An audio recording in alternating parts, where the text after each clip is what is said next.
Okay, this is the first kind of instructional video that I'm going to have up. We are going to make a pry bar. This is 1/4-inch strike plate titanium. These are already marked out. They're already flat ground on the sides because they either get a bandsaw cut or they're sheared, which I don't have a sheared one handy, but anyway, they have to be cleaned up on the sides. So these have been cleaned up. I've actually already cut a few pieces off of each one of these. We are going to mark this one. I'll show you my marking process on these, and we'll go from there. I use these to mark with because I'm not really a machinist anymore. Stop shaking. Go to the size I want to make mine. Most of my pry bars are 600 thousandths wide, which is a little over a 1/2 inch. When I mark them, my bandsaw blade's about 30 thousandths, so I mark them to 630.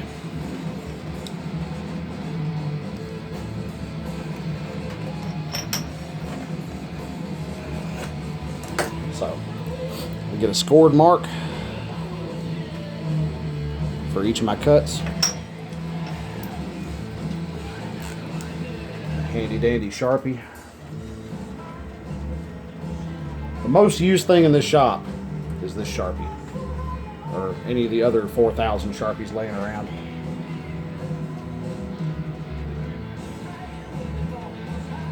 Mark the line that I scribed.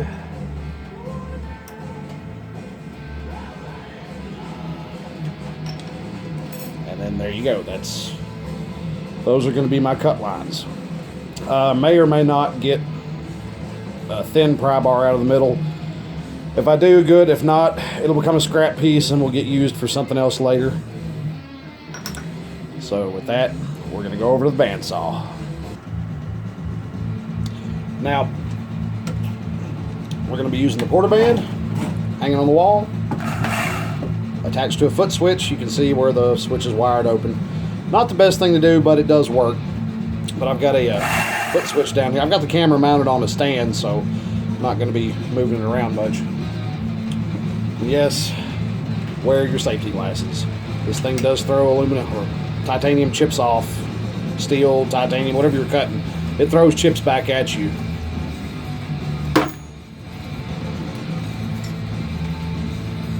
Cut on the lines.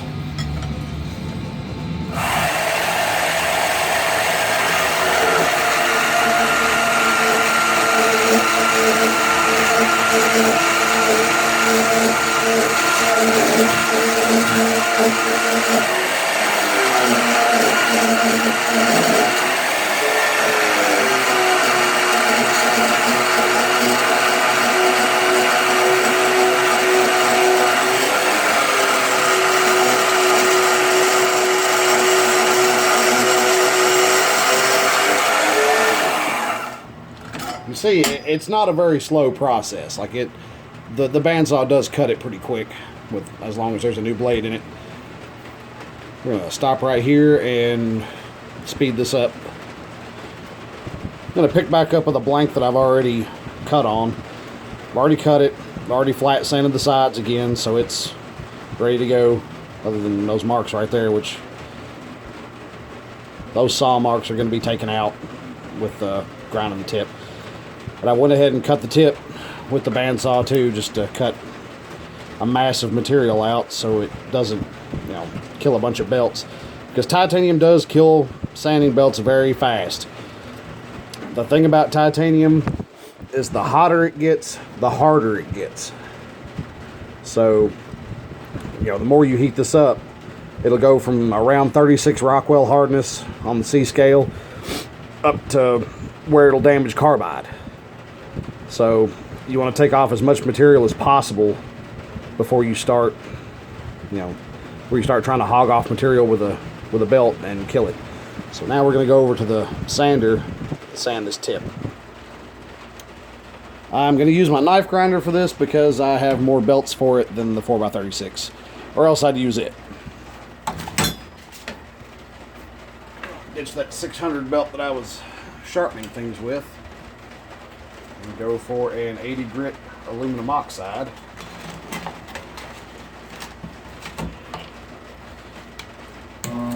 Make sure it's tracking right.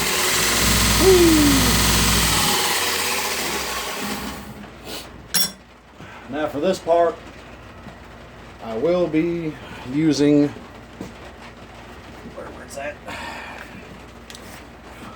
I will be wearing a respirator for this. Titanium dust is not great to have in your lungs. No dust is great to have in your lungs, but tie dust even less.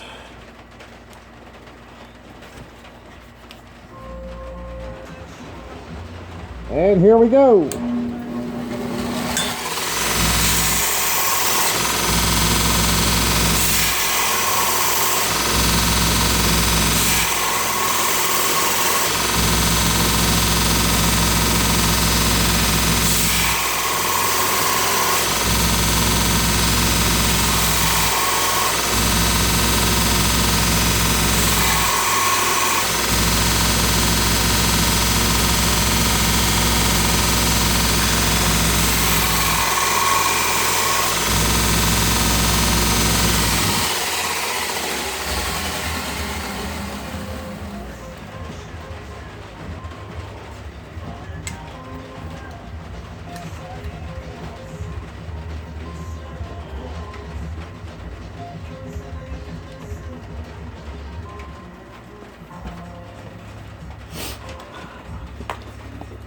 I take my tips on these tools down to about 40 thousandths.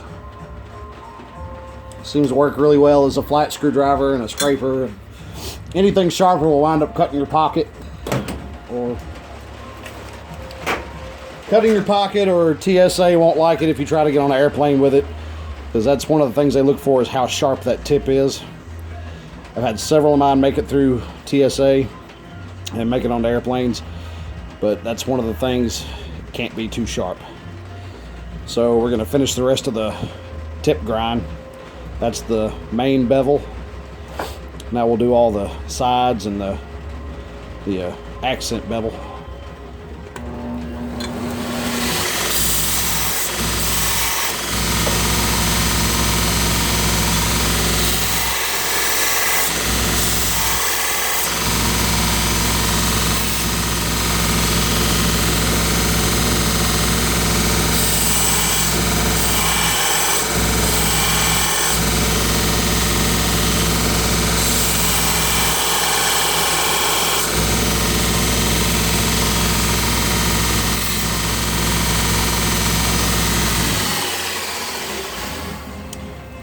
See, there's the side bevels to bring that tip a little bit thinner in there.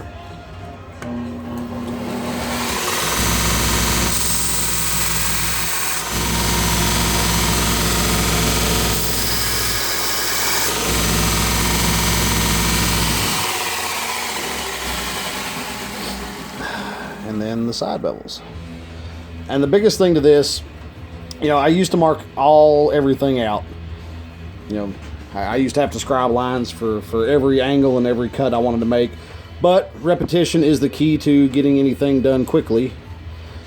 So as many of these as I've made, I don't have to mark them anymore.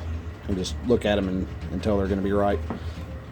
So now we will mark out the clip, bottle opener, and lanyard hole. And for this, we go right back over here. Got a jaw trying to come out of my vise too. I've swapped out my vise jaws for copper. It keeps from marking up the titanium, because the steel jaws with the teeth on them would put dents and grooves and everything in this, and I don't want to have to keep flat sanding it every time it goes in the vise.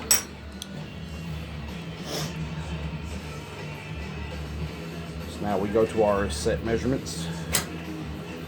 Mark it just like before, which I've got a set of measurements around here that I use to mark everything. for the pry bars anyway.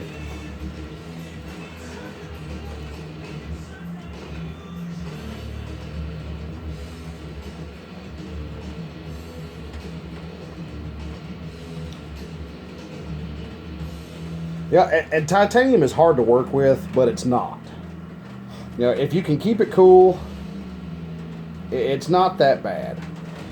So what you do is you try to work it as fast as possible, or at least that's the route that I take. Try to do everything as fast as possible on it and get it done in one shot, or you're gonna have to keep cooling it constantly. There is an automatic center punch. So we find our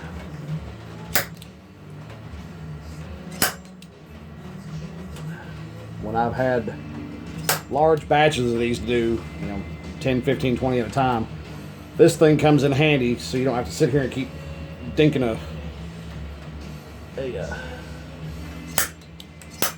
punch with a hammer.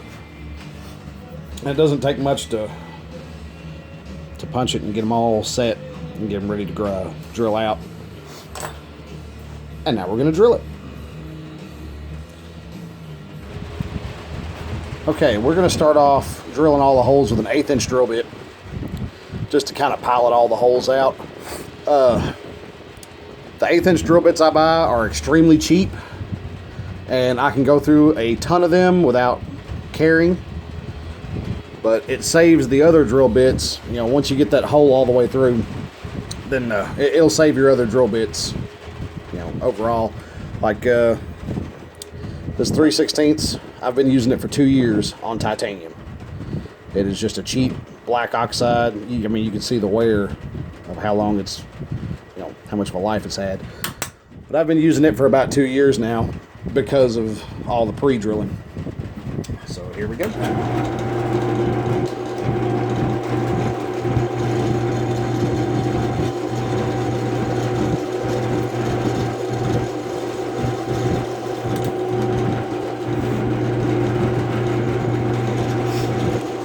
Don't use any lube, just a sharp drill bit, and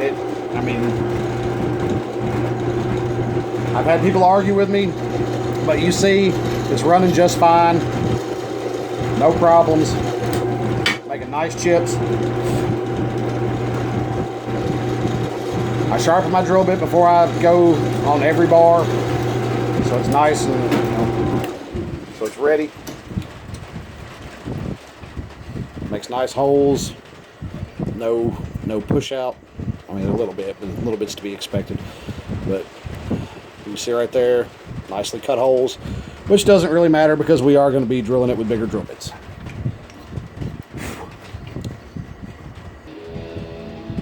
Okay, the next drill bit up is going to be the finished bit for the clip holes, which I use 832 coarse thread screws. So the drill size for an 832 is 26, but in titanium, if you drill it to 26 and use the correct sizes for everything, you run a big risk of binding up your tap and breaking it.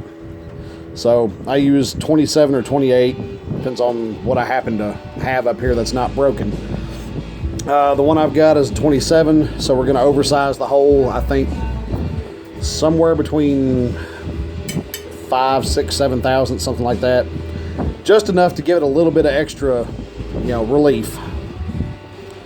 Drill this one. Okay, I went ahead and did the 3/16 holes because there's nothing really flashy about it. So I went ahead and got those out of the way. So you got your clip holes, lanyard hole, bottle opener. Now, the 1/4 inch, I've been having a hard time finding 1/4 inch drill bits that will last for anything going through this.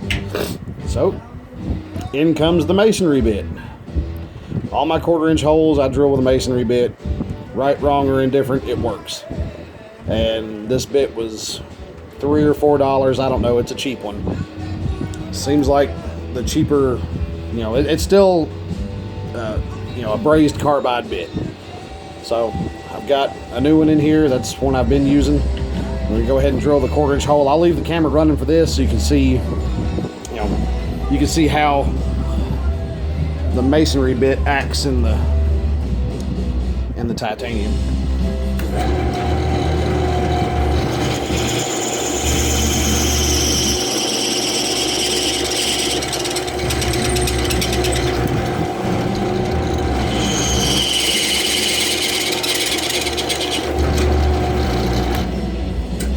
So yeah, nice chips, cuts good, leaves a 1/4 inch hole, which I'll have to clean that off, but I'll have to clean it off anyway. And I know some of you are gonna say, why are you not clamping the piece down, all that?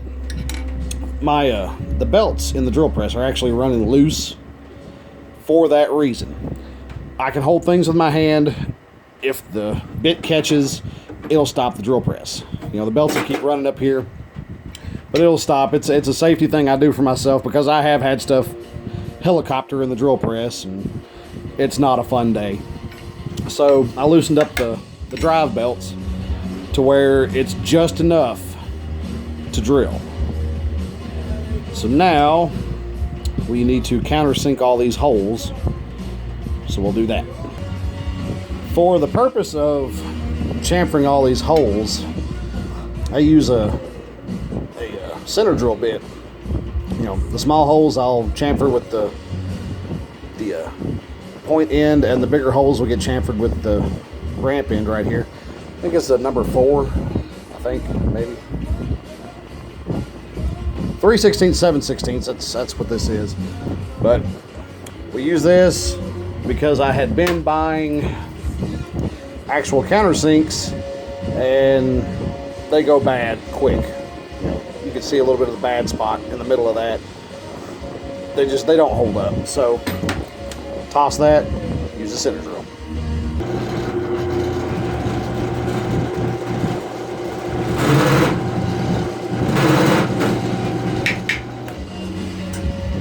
And there you go. Nicely chamfered holes. So now we are going to tap this thing. Okay, so taps. I've tested a lot of taps in the shop on the strike plate titanium. I go with the Chinese-made Norseman high carbon 4-flute polished taps. Anything else just doesn't seem to work as well. And I have the US made versions, and they seem to be extremely brittle, which I know it's a tap, it's hard anyway, but it just seems to be too brittle.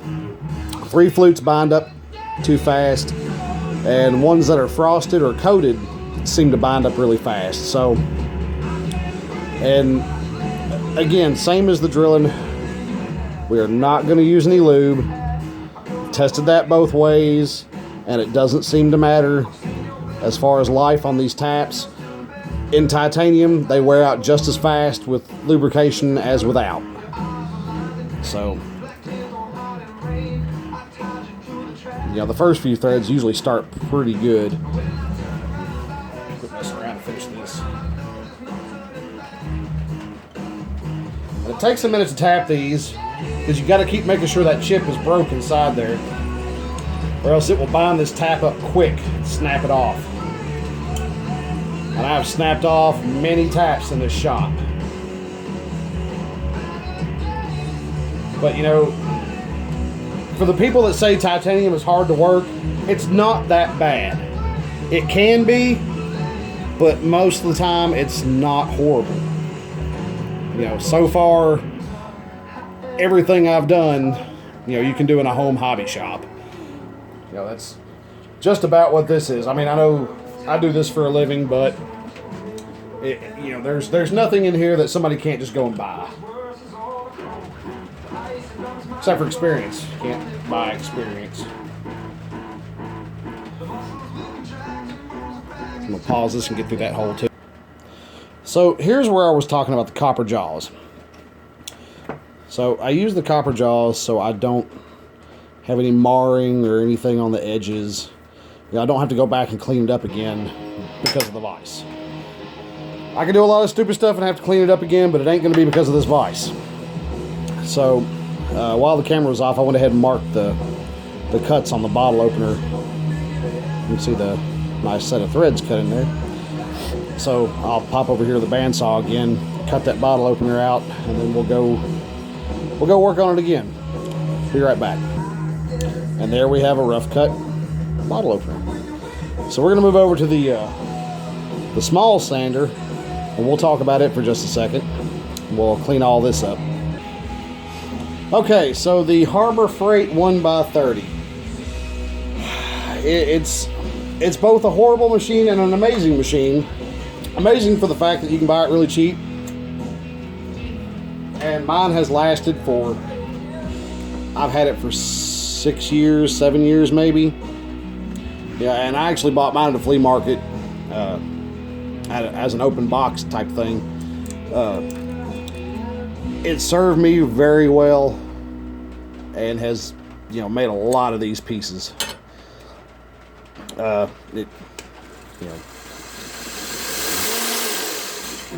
Runs good. Belts are readily available at Lowe's or Ace, or this video is not brought to you by Lowe's or Ace. Easily available belts. And the belts at Harbor Freight for them are actually a lot better than they used to be. So we are going to take this and clean up the insides of it and make that the way it needs to be.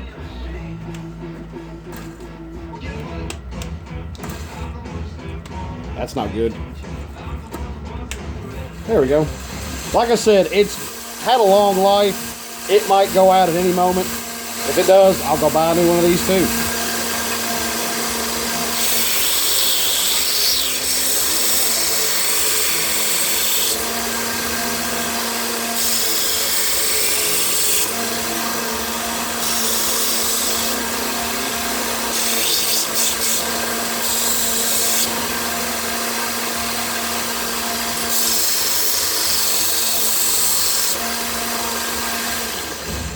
All right, so we round that out to fit under a bottle cap.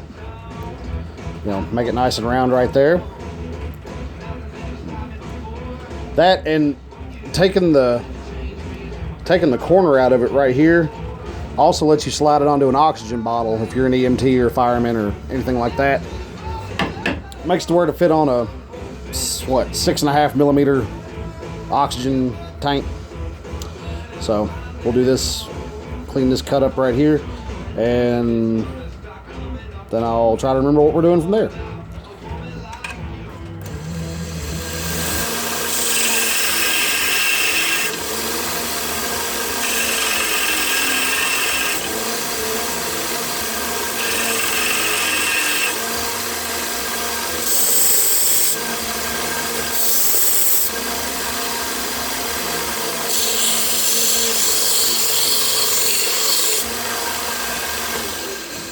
The thing I like about using that bandsaw, you see how it's fairly straight coming out through there now, and it'll slip right onto the oxygen tank. The thing I like about that bandsaw is how straight it cuts.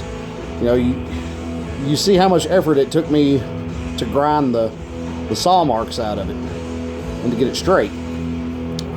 Before I was using a cutoff wheel and a grinder, and it was horrible. There was a lot of cleanup involved.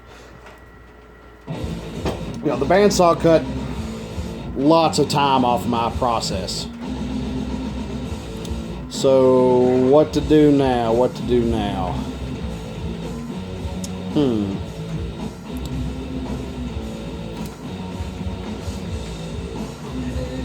Tell you what, let's turn it black. Okay, we have sandblasted this. Got a nice sandblasted finish on it. It helps with the grip. It'll make the bar more grippy. So let's turn it black. Ta-da! No, I'm not going to show you the process of how to turn it black. This is something I figured out a year or two ago. There's not a lot of information on it about how to do it. The people that know don't talk about it. If somebody knows how to do it, they don't tell it.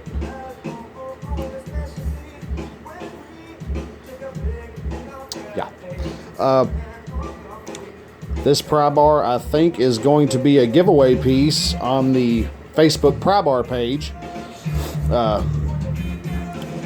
Yeah, they need one. They were trying to get something from all the makers to do a 5,000 member giveaway. So there is my contribution. Will be a 5-inch Maverick Customs full titanium clip, titanium screws pry bar. The clips, I'll get into the clips in a different video. Nice titanium screws. I'm not going to be coloring these clips or screws. Just going to leave it standard on this one. I'll get into the clips on a different video and explain, how to do that. My bender was over there in front of the heat treat oven, and I'm gonna move it, so I'm not making any clips today. But yeah, that is a sped up process to make a 5-inch strike plate titanium pry bar in black. Just like the other video, if you like what you see, like the video, share it, subscribe. If you want a pry bar, go to Instagram, it's Maverick Customs, or Facebook, Maverick Customs Knife and Tool, and you can order one. I've got plenty of material in stock. That's about it. So, yeah. You guys have a nice day.